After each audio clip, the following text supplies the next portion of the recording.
പശ്ചിമേഷ്യൻ സംഘർഷത്തിന്റെ പശ്ചാത്തലത്തിൽ ഓസ്ട്രേലിയയിൽ ഇന്ധനവില കുതിച്ചുയരുകയാണ്. വിലവർധന രാജ്യത്തിന്റെ സാമ്പത്തിക മേഖലയെ കടുത്ത പ്രതിസന്ധിയിലേക്ക് തള്ളിവിടുമോ എന്ന ആശങ്കയിലാണ് ജനങ്ങൾ. ഡീസൽ വിലയിൽ 2 ആഴ്ചയ്ക്കുള്ളിൽ 36% വർധനയാണ് രേഖപ്പെടുത്തിയത്. അവശ്യ സാധനങ്ങളുടെ വിലയും കുതിച്ചുയരുകയാണ്. ഓസ്ട്രേലിയയിൽ നിന്ന് ചിന്നു ജെറാഡ് തയ്യാറാക്കിയ റിപ്പോർട്ടിലേക്ക്.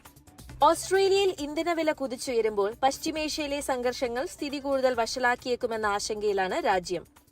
ഇറാനും ഇസ്രായേലും തമ്മിലുള്ള വർദ്ധിച്ചുവരുന്ന പിരിമുറുക്കം ആഗോള ക്രൂഡ് ഓയിൽ വിപണിയെ സാരമായി ബാധിക്കുമെന്നും ഇത് രാജ്യത്തെ പമ്പുകളിലെ വില ഇനിയും ഉയർത്തുമെന്നും വിദഗ്ധർ മുന്നറിയിപ്പ് നൽകുന്നു. പുതുതായി പുറത്തുവന്ന റിപ്പോർട്ട് പ്രകാരം ഡീസൽ വില 2 ആഴ്ചയ്ക്കുള്ളിൽ 36% വർദ്ധിച്ച് ലിറ്ററിന് $3 വരെ എത്തിയിട്ടുണ്ട്. കേന്ദ്ര സർക്കാരിന്റെ ഇന്ധന എക്സൈസ് തീരുവയിലെ താൽക്കാലിക വെട്ടിക്കുറവ് പിൻവലിച്ചതോടെയാണ് ഈ വില വർധനവ് രൂക്ഷമായത്. ഓസ്ട്രേലിയൻ വീടുകളിലേക്ക് എത്തേണ്ട 90% സാധനങ്ങളും റോഡ് മാർഗം എത്തിക്കുന്നത് ട്രക്കുകളാണ്. ഈ സാഹചര്യത്തിൽ ഡീസൽ വില വർധനവ് ചരക്ക് ഗതാഗത മേഖലയ്ക്ക് വലിയ ഭാരമായി മാറിയിട്ടുണ്ട്.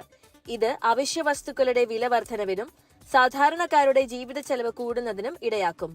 ലോകത്തിലെ പ്രധാന എണ്ണ ഉൽപാദകരിൽ ഒന്നായ ഇറാൻ ഹോർമുസ് കടലിടുക്കിലൂടെയുള്ള എണ്ണ വിതരണത്തിൽ നിർണായക പങ്ക് വഹിക്കുന്നുണ്ട്. പശ്ചിമേഷ്യയിലെ സംഘർഷങ്ങൾ എണ്ണ വിതരണ ശൃംഖലയെ തടസ്സപ്പെടുത്തുകയാണെങ്കിൽ ആഗോള എണ്ണവില കുത്തനെ ഉയരും. ഇത് ഓസ്ട്രേലിയയുടെ പണപ്പെരുപ്പ് നിരക്കിനെയും പലിശ നിരക്കിനെയും പ്രതികൂലമായി ബാധിക്കുകയും ചെയ്യും. നിലവിലെ സാഹചര്യങ്ങൾ ഓസ്ട്രേലിയൻ കുടുംബങ്ങൾക്ക് വലിയ സാമ്പത്തിക ഭാരമാണ് നൽകുന്നത്. ആഗോള സംഭവ വികാസങ്ങൾ രാജ്യത്തിന്റെ സാമ്പത്തിക സ്ഥിതിയെ എങ്ങനെ ബാധിക്കുമെന്ന ആശങ്കയിലാണ് ജനങ്ങളും വ്യവസായ മേഖലയും. Chinnu Gerard, 24 news, Australia.